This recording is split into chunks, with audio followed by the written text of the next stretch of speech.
Okay, good morning, everyone. I've done my normal. I've muted everyone, but obviously, please feel free to either unmute yourselves or post via the chat if you want to say anything. I do want to begin.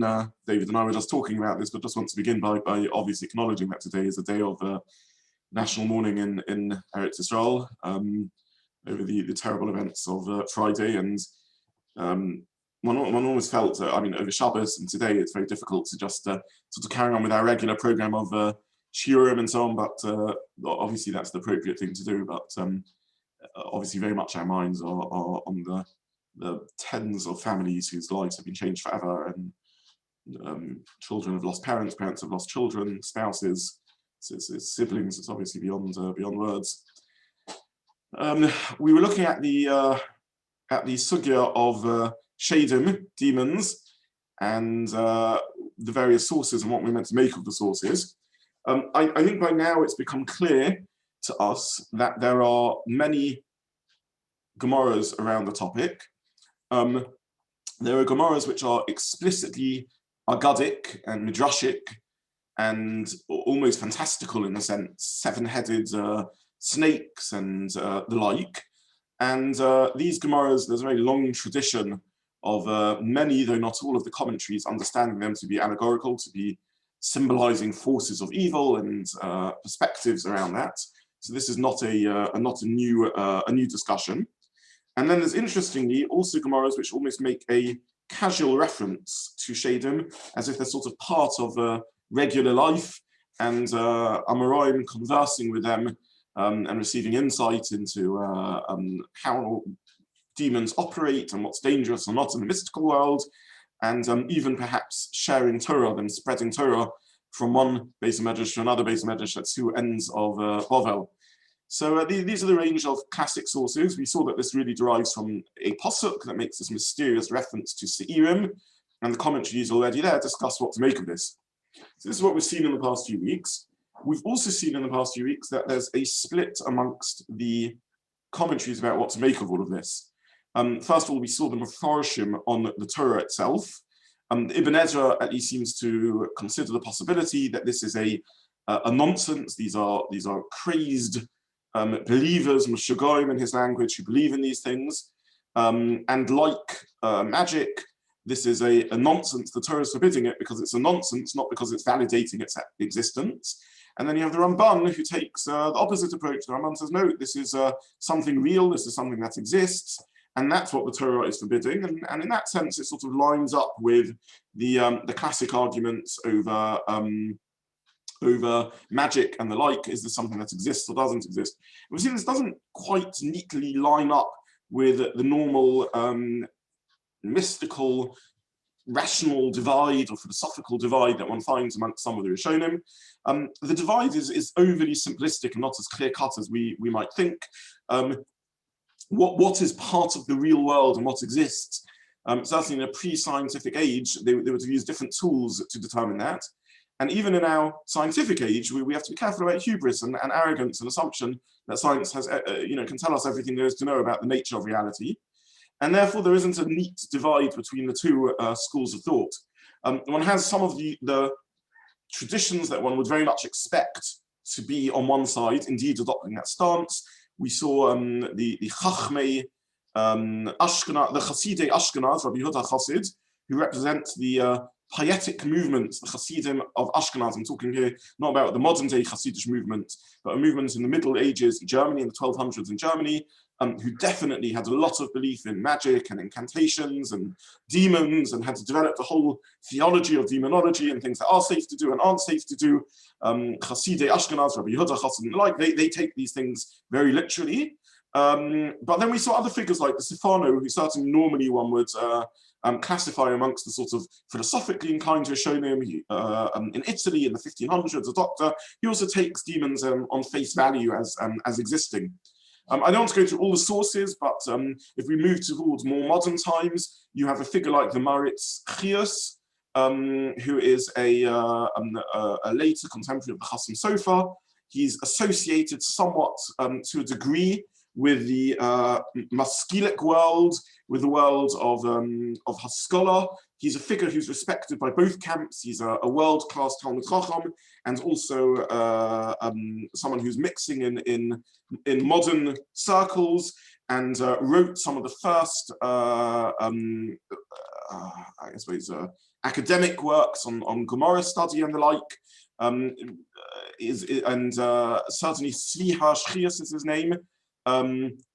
Lived from into the middle 1800s, and he again takes Sheidim demons on absolutely on a literal value, and he says, look, any honest reading of the classic sources will lead you to the conclusion that these are things which should be taken as existing. There's no doubt about that. This is the view of the Gemara if you read the sources.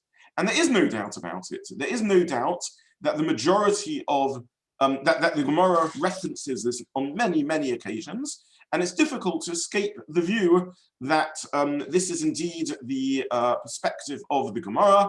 If you learn through the sources, the Gemara seems to, numerous Gemaras, it certainly seems to be a sort of classic of how the Gemara understands this, from too many sources to just dismiss this as something non-existent.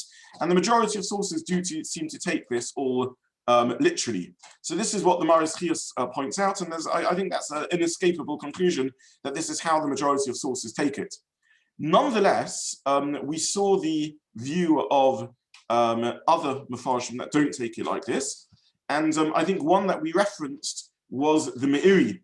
And the Meiri looked at the Gemaras that we discussed, and the Meiri says, no, this is referring, Sheda, demon, is a nickname that you would give to a wild person, to a bandit. There clearly was a figure, Yosef Shida, who was some form of interest in scholarly learning, interested in what's going on in the Beis HaMedrash, in the yeshivas of Bovel, but he's also an unreliable character. He's not a frum figure, and he's someone who would travel on Shabbos and share Torah from one Beis HaMedrash to another Beis HaMedrash. And we find such figures in the era of the Talmud. A more famous figure is Acher. This is a nickname given to this demonic-like figure, but of course this is a human being. So this is one approach to the Gemara. There's another approach which has absolutely classic sources, and it's a remarkable and disturbing resolution of the problem, and it comes from the Rishonim, from the Gaonim. Rabbi Hananel and the Gaonim both say similar thoughts, similar ideas around this. The Gaonim, of course, are the figures who immediately led the Jewish people post the era of the Talmud. They lived in Bovel. They were the Rosh Yeshivas of Bovel. They headed the same academies as the Gemara had been formed and created in, and therefore very early sources. We don't have much from the writings of the Gaonim, and much of which has been found from manuscript in recent years. And therefore, whenever one finds a quote from the Gaonim, one definitely needs to test its pedigree and check whether this is from something that indeed is part of the Masorah, part of the handed-down tradition of Torah, or whether it is a more recent, whether it's a less reliable source. Not every manuscript can be relied on. However, in this case, we have a very similar idea from Rabbeinu Hananel. Rabbeinu Hananel ben Chashiel was a student of the last Gaonim. He lived in North Africa in the 11th century, and he wrote a very classic commentary on the Torah, referred to as Rabbeinu Hananel, and born, as I said, literally in the closing eras of the Gaonim, in the mid-900s, dying in the mid-1000s. He lived to a very old age, and is a very important source. His writings have been handed down through the generations, and there's no doubt about the pedigree of his writings. And he quotes a Gemara. I'm going to share my screen, and we're going to learn a short Gemara together. Let's have a look at this Gemara together. You should see a screen that says on it, yes, Chagiga at the top in red, Chagiga, Daf Ayin Base, Daf Dalad Omid Base, and Daf Hey Omid Aleph. So this is a very disturbing Gemara in Chagiga. And the Gemara says as follows: v'yesh nispe below mishpat. There are those who die without justice. So the Gemara is discussing the very fraught area of theology, which deals with human difficulty, the difficulties that we go through, and how Hashem runs the world. Do we assume that there's a justice-based explanation for all tragedy? And the Gemara brings a view. Yesh nispa below mishpat. There are those who die without justice. This is a quote, of course, from a pasuk. This is a pasuk. Yesh nispa below mishpat. Omas, the Gemara says, Mi ikad ozil below zimna. Is there anyone who, can we possibly say that someone can die not in their right time? How can we say such a suggestion? How is it possible that someone can die not in their correct time? How can we live with such a viewpoint? Now, the background to this Gemara is that it's trying to make sense, as we said, of this difficult pasuk. How are we meant to understand this? Is this pasuk meant to be understood literally? Is this pasuk meant to be understood metaphorically? This is a pasuk, of course, from Koheles. We know Koheles is very difficult to understand. Does it reflect the reflections of Shlomo HaMelech in his Havamina, in his pre-thought, or does it indeed reflect a maskana? Is it meant to be understood literally or not? This is what the Gemara is discussing. And the Gemara says, Mikat also below Zimna. How can it be that someone dies ahead of their time? Answer the Gemara yes, there is such a possibility. Kihada Rav Bibi bar Abaya.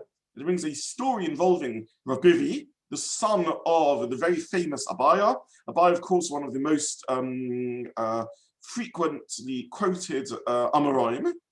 Have a shchiach gabei malach hamoves. The malach hamoves used to be shchiach gabei, used to visit him a lot. So he was a regular, he was frequented, is the translation. He was regularly frequented by the malach hamoves. And therefore the malach hamoves would watch what went on and how the malach hamoves operated. And then the Gemara brings a story that he witnessed once, how the malach hamoves, the angel of death, sent his agent to bring him someone, in other words, to go and kill someone. Zil Aisili Miriam Magdalosea Nashaya.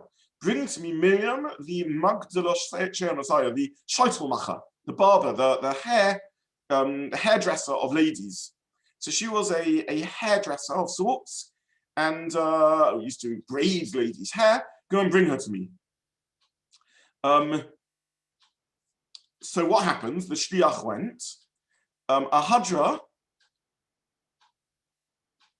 Omalei Hoyel Va'isa Lavnimona Elhechi Chalsle have an optino matara biyade Vavekashogra Mochet Tanura, etc.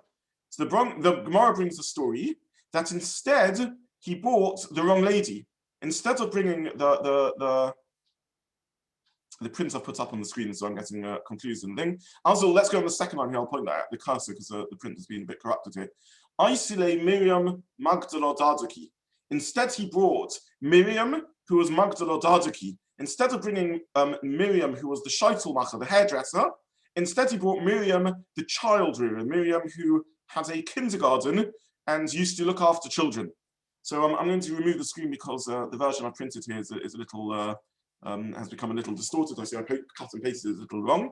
But basically, the concept of the Gemara is that yesh nispe below mishpat, that Rav Bibi bar Abaya used to hang around, the malach hamoves, and the malach hamoves, and he used to watch what was going on. And in one particular incident, he saw how the malach hamoves ended up bringing the wrong person. Instead of bringing, he got confused. Instead of bringing Miriam Magdalosea, instead of bringing Miriam who is meant to, who braids hair, instead he brought Miriam Magdalosara. He brought a different Miriam who raises children.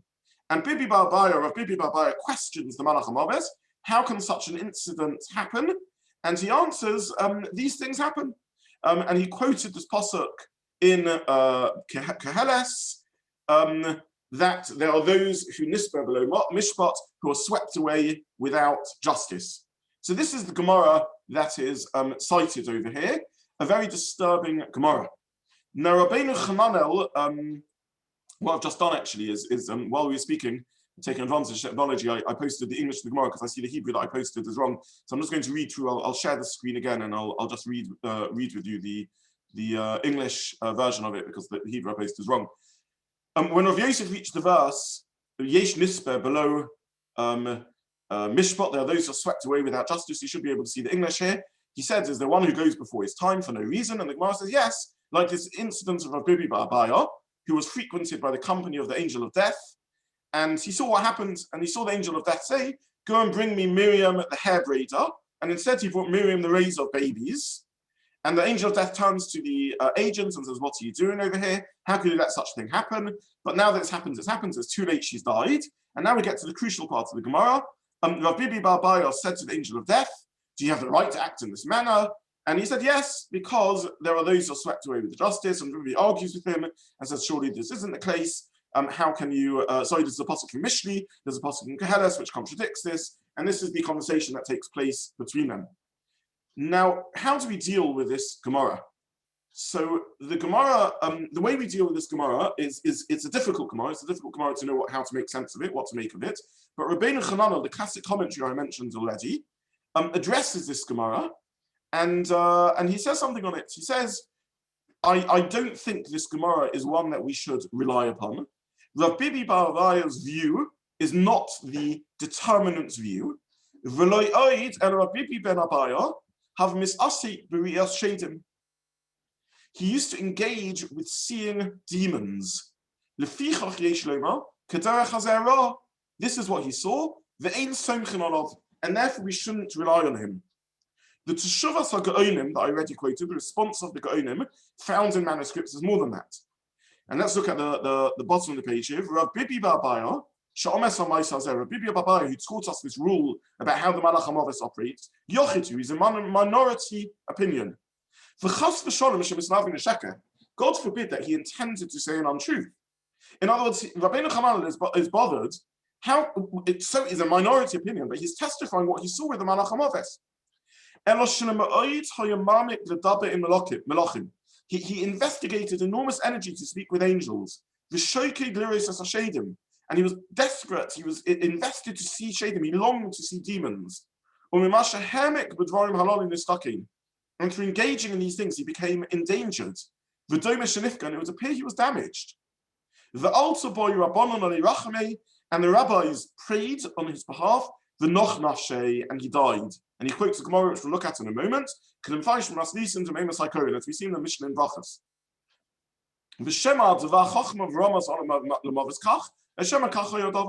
And it could be this is the Malach HaMavis intended something deeper, or maybe this was the story that happened, maybe not.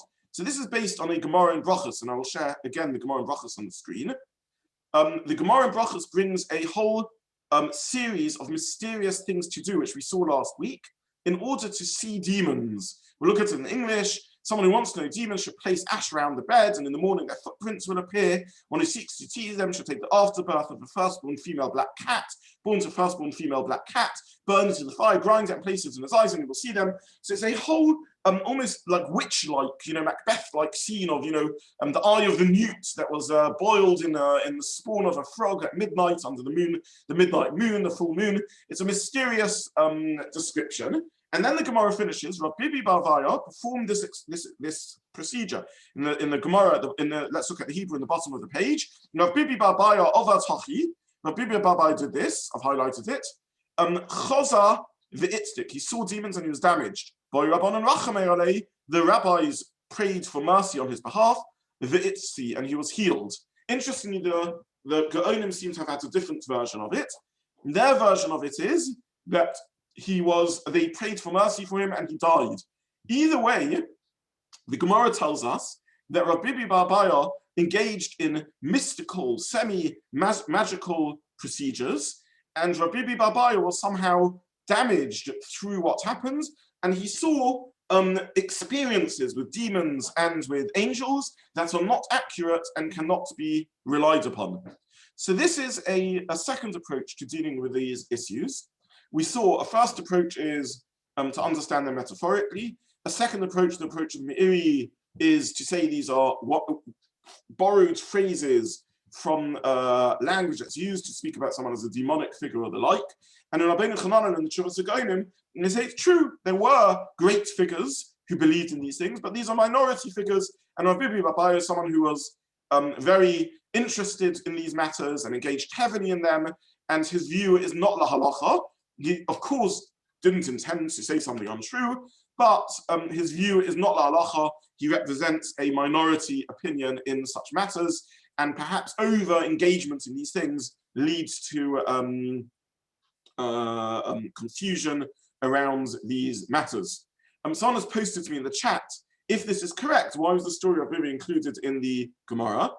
Well, the Gemara includes lots of minority opinions which are accepted and those which aren't, because it's important to know the range of perspectives. The Gemara is a very open work, and it includes all sorts of views, including those which the halachic system would come to the conclusion that they are mistaken. Rabbi Babai is a serious figure. He has this perspective.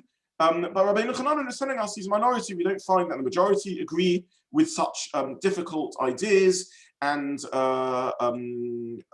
we don't need to follow them. We don't need to believe that these are consensus opinions. Rabbi Babai was someone who's particularly engaged and interested in these things, and on the contrary, we find that sometimes they even had ill effect on him and even damaged him, such that the Rabbanon had to either pray for his recovery or pray for his death. Remarkable two versions in the Gaonim as to what the text of the Gemara is. So these are further sources on the matter. I want to stress over here that as readers of these sources, we may find our inclination stretching drawn to one perspective or another. Some of us may be uncomfortable with some of these sources, and reasonably so. And there's no doubt that the majority of perspectives throughout Jewish history has taken these things literally and has a more mystical slant around these matters. And others may be very rationally inclined and relieved and delighted to see sources which explain these Gemaras in these ways. And I think we need as sort of learners of our Masorah, to be open to the fact that there's both perspectives. In our own practical life, we obviously have to adopt a way of living and should adopt a path that's in line with our Masorah and in line with how we understand the world. I share these sources because I think they're important, and because a lot of people, including myself, are often bothered by how to understand these sugyas and these Gemaras. But this is certainly not an attempt to whitewash or argue for one particular perspective, or to argue that one particular perspective is more correct. There's no doubt that there are sources of both ways in our Masorah. And I'm sharing some of these sources, particularly like Rabbeinu Chananel and the Gaonim, because they're not spoken often enough about, and people are unaware that there are different voices in this area. The next perspective I want to take, in fact, I'm not going to take. I'm going to move on to something else. I'm going to now look at the Rambam in his Moreh Nevuchim, and we'll see what the Rambam has to say on the matter. And then, if there's time, I'm going to try and share some final words on the matter, either this week or next week. Now, I don't think you will be surprised at the perspective the Rambam takes. The Rambam, as we know, in magic, in astrology, in demonology, which is what we're looking at, in all these cases, he adopts a particular slant in which he doesn't view these matters as literal, and certainly doesn't believe in the literal understanding of the Gemara as stating a belief in demons. And this particular piece in Moreh Nevuchim can be found in the first volume, chapter 7, and it's coming off a Gemara in Eruvin. The Gemara in Eruvin says a quote from Rabbi Yirmiyah bar Elazar. This is Gemara in Eruvin Yud Ches Amud Beis, Daf 18 in Eruvin. He quotes the Gemara quotes a very famous medrash, that in the years during which Adam was under a ban, he bore Sheidim, male and female demons. Now, the background to this is a pasuk in Bereshis. There's the pasukim in Bereshis.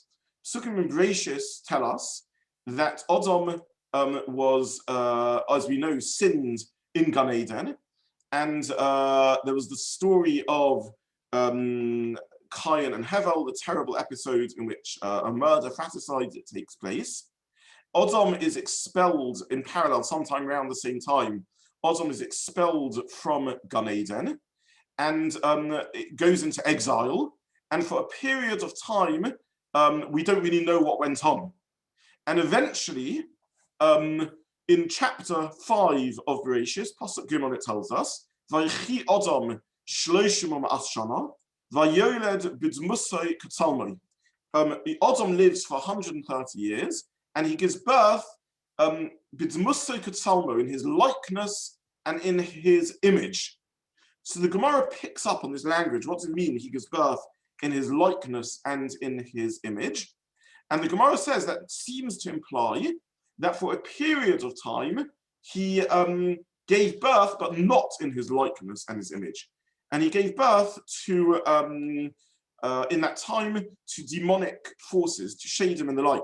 And I have to tell you, there's a whole realm of medrash and mystical sources around this, that during Adam's years in which these 130 years in which he's expelled from Gan Eden and he's separated from his wife, he gave birth to these evil forces, and it ties into a whole other section that we're not going to look at in the context of this share, around those who abstain from normal relationships, giving birth to demons and the like. And there's a whole mystical literature around this topic. But let's have a look at what the Moreh Nevuchim, in his guide to the perplexed, does with all of this. And I'll try and share my screen here because this is in should be hopefully a bit more legible than the last source. And I printed this only in the English because the Moreh Nevuchim was written in Arabic, and therefore we might as well look in the English as much as we look in the Hebrew. And he says as follows: as regards the words, the form of Adam and his likeness, we have already stated their meaning. So this is the Rambam earlier in the first chapter of his Moreh Nevuchim, who speaks about what it means when we say Adam was created b'tzelem Elokim, in the image of Hashem, and the qualities of Adam of intellect and mind that make him godlike in his form. And then he carries on that there were children who were born in the image of Adam himself. As we saw, the pasuk says that Vayechi Adam shloshim ashana, Adam lived for 130 years, and then Vayoled b'dmusay katalmo, he created humans, children in his form and his likeness. He says those sons of Adam who were born before that time were not human in the true sense of the word. They had not the form of man. With reference to Seth, Shais, the child who's born when Adam is 130, he had been instructed, enlightened, and brought to human perfection. There it could say that he gave birth to a son in his likeness and in his form. However, a man, a human who doesn't possess this form, is not human, but a mere animal in human shape and form. Yet such a creature has the power of causing harm and injury, a power which doesn't belong to other creatures. And so the Rambam carries on. So the Rambam, in typical Rambam style, says, do you want to know who the most dangerous demons are? Why are you spending time being afraid of mystical Sheidim and demons? I'll tell you who the most dangerous beings are in the world.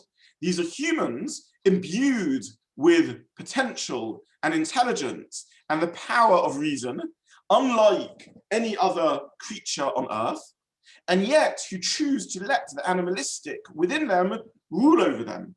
A person who doesn't have true human form, which the Rambam understands to be empowering the reason over our sometimes animal-like instincts, such a person is the most dangerous demon of all.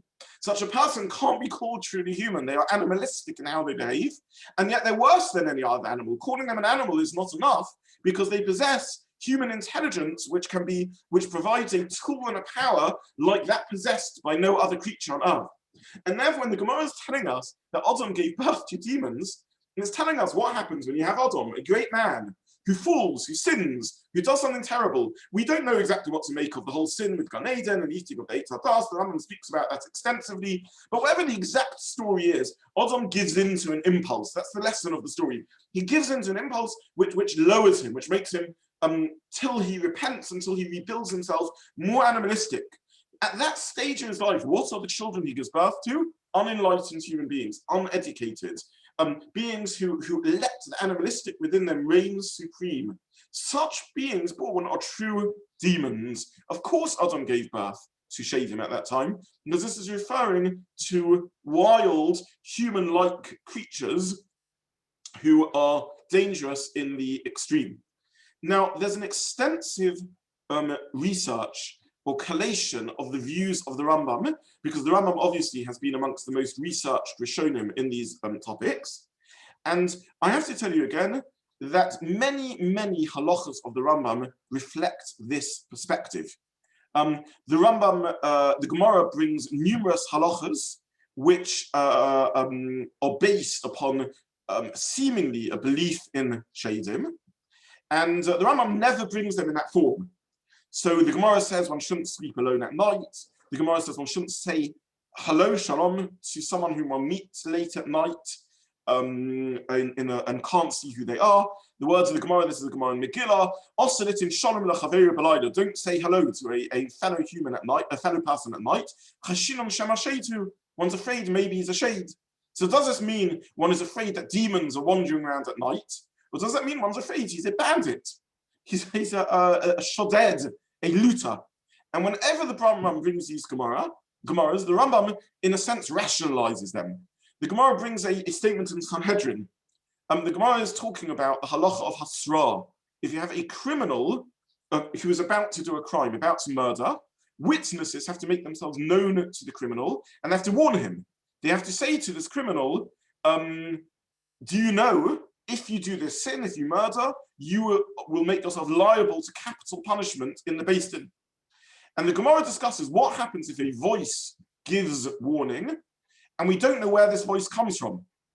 And Omar Rava says, Masresh Omar someone who warns themselves. A criminal in front of Eidim says, I know what I'm doing is a capital punishment, and even so I do it. They warn themselves, that's a hasra. That's sufficient for Beis Din to assume the murderer knew what they were doing. And then the Gemara adds in, even if a shade gave the warning, in others, even if this demonic voice gave the warning. And the Rambam brings this, and he changes the language of the Gemara, and he says, even if you heard a disembodied voice, you heard a voice come out where you heard the voice of the warner, but you didn't see him. So the Rambam demystifies the Gemara and says it just simply means a voice that came out where one doesn't know who said this voice. So the Rambam consistently goes with this pathway. The Vilna Gaon, who knew obviously the Rambam well, he didn't always agree with the Rambam, but he knew the Rambam well, has a sweeping attack on this view of the Rambam, and this is a very well-known perspective of the Vilna Gaon, in which the Vilna Gaon very heavily criticizes the Rambam for adopting this stance. And we'll just look at a few words of the Vilna Gaon on this matter. This is the Biur Hagra on Shulchan Aruch. And the Biur Hagra, so the Gaon wrote footnotes, notes on the Shulchan Aruch, and he says, Harambam, v'chein kosav b'Perish HaMishnah, that the Shulchan Aruch cites a pasuk of the Rambam that we've discussed already, which is dismissive of astrology, dismissive of magic, dismissive of demonology. And the Rambam, the Gaon then carries on, Aval kol haboim acharov, all those who came after the Rambam, cholku alav, they disagreed with him. Shari haber lachashim nema b'Gemara. Many incantations are referenced in the Gemara. In other words, the Gemara is full of these sorts of views. What went wrong with the Rambam? He was overly drawn after philosophia ha'arura, the cursed philosophy. And therefore you write shekashofim, magic, v'shemos, and the mystical use of holy names, v'lachashim, the mystical use of incantations, v'shedim and demons, v'kamias and amulets, Hakol hu sheker. All of this is falsehood. They already wrapped the Rambam on his skull. Nowadays we would say wrapped on the knuckles. He said wrapped the Rambam on his skull. We find many stories in the Gemara which are Pishemus, which are based on holy names, or Kashofim, or magic, etc., etc. So the Vilna Gaon says there's no doubt that the Rambam held this view that these things do not exist. The Rambam was drawn after philosophy. There's some debate, by the way, about the correct manuscript reading of the Gaon, whether the Gaon says philosophia ha'arura, a cursed philosophy, in which case it's an objection to philosophy as an endeavor, or the Gaon said to no, I don't have a problem with philosophy, I have a problem with the Rambam being overly drawn after rationalism, and that's what distorted his view. But either way, the Gaon says all of those who came after the Rambam, disagreed with him, and wrapped the Rambam on his skull, didn't agree with this perspective of the Rambam, who was overly drawn after philosophy. Now, the Gaon, again, I should mention, is not a black and white figure in this respect. The Gaon definitely heavily engaged in Kabbalah. We have this commentary on Kabbalah. And the Gaon was also fascinated by the Sheva Chochmas, as they were called in those days, by the 7 secular subjects. His students attest that he engaged very significantly in them. He arranged for the translation into Hebrew of some of the Greek mathematical and scientific works. The Gaon didn't have a black and white view around the study of Chol. However, in fact, generations after the Gaon, some of his opponents accused him of being overly open to these ideas. Nonetheless, there's no doubt that the Vilna Gaon, in this respect, is very, very, very critical of the Rambam. And says that the Rambam in this area made a terrible mistake. Now, the reason I belabor this point is because there have been some attempts at sort of apologetic responses to the Rambam, and attempts to maintain that the Rambam did believe in these things and meant them to be understood in that, did believe in these things, and what he wrote was not reflecting his full view, or the Rambam had a more mystical inclination, which also needs to be reflected, and there are many who maintain such a viewpoint. There's been a lot of attempts to rewrite the Rambam as a Kabbalist, or to somehow bridge the divide between the two. Now, in this forum, in the Sunday morning series, I've tried to share on occasion why I believe that often the gap between the Rambam and the Kabbalists is overly simplified and made overly extreme. There are not two Judaisms over here. And the Rambam took rationalism far, but at the end of the day, the Rambam was conscious of living in a world in which we need to transcend our physical existence. And the Rambam had a profoundly spiritual view and connection with HaKadosh Baruch Hu. And in many areas, there's an incredible meeting of minds between the Rambam and the Kabbalists. However, that doesn't mean that we should attempt to bridge all the gaps. And someone raised this off group with me, and therefore I'm going to share it today, even though I do so with some hesitancy. And this is a quote from Rabbi Yaakov Kamenetsky, who wrote a Sefer Emes Liyaakov on the Torah. It's a beautiful, a stunning work on the Torah, which he doesn't need me to recommend. He's the great Rabbi Yaakov Kamenetsky. It is a profound work with an incredible blend of dikduk and attention to grammar and pashat and philosophy and Kabbalah. And it's a remarkable work on the Torah of exceptional beauty.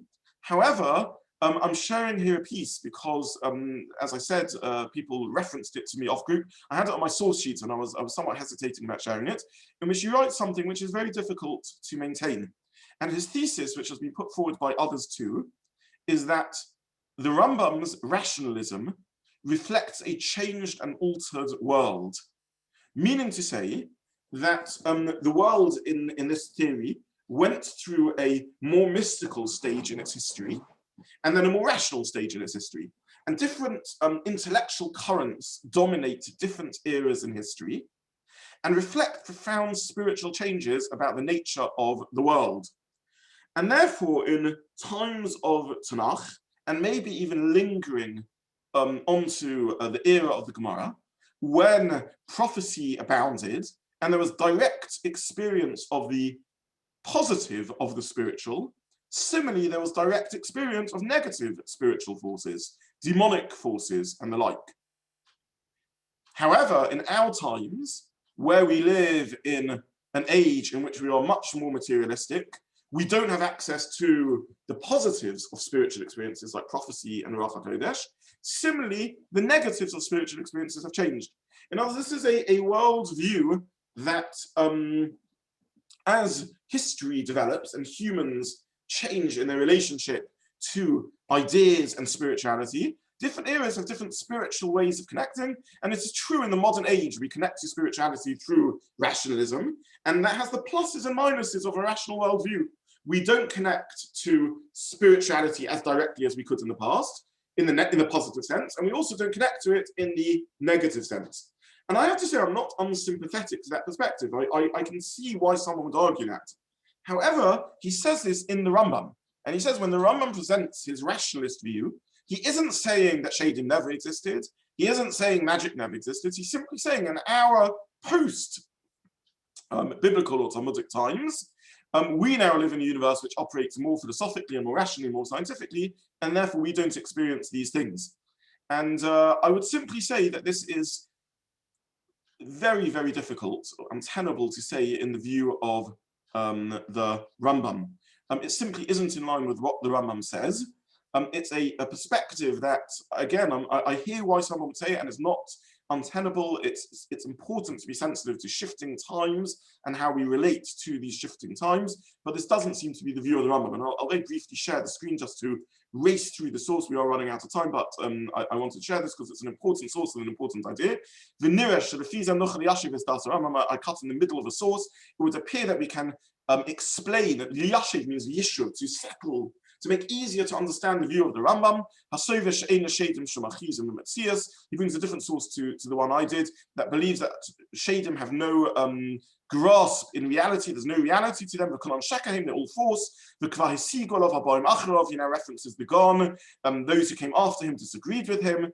And then he says, I'll point the cursor at this according to what I've written. At the time of the Gemara, times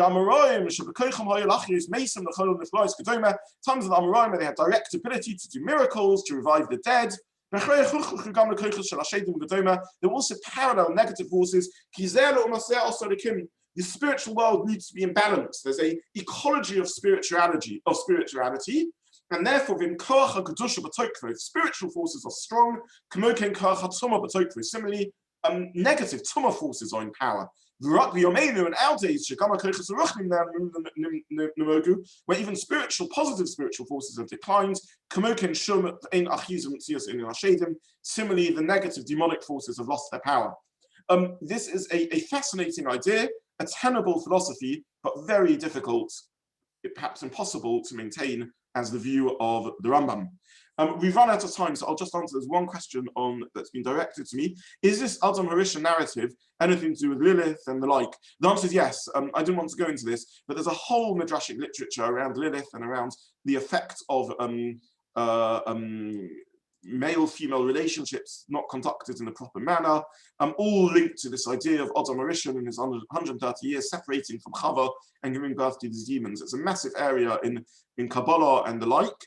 And as I said, the Rambam takes it philosophically to mean that Adam gave birth to children who unfortunately were demonic in their behavior. We're going to stop here for today because we've run out of time. There is not going to be a share next Sunday, I think. I need to double check my timing, but please watch the emails and WhatsApp groups. There may well not be a share next Sunday, but please God, the share after that we will resume and hopefully finish off this topic of Sheidim and demonology in the Torah. And I wish you all a good day. Thank you as always so much for joining me. Thank you.